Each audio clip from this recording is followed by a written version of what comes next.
ছেলে ছিল, তার নাম ইজান। সে সব সময় খেলাতেই মনোযোগ ছিল, ইয়ে ইয়ে। কোনো সময় দোলনা চড়তো, কোনো সময় ফুটবল খেলতো।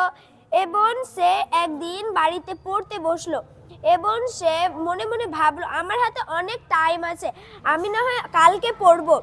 দিয়ে করে এরকম হতে হতে একদিন তার এক্সাম এলো এবং এক্সামে সে একটাও কোশ্চেনের উত্তর দিতে পারলো না। তার পরীক্ষার প্রশ্ন দেখে তার তো মাথায় ঘুরেই গেল, মাথায় হাত।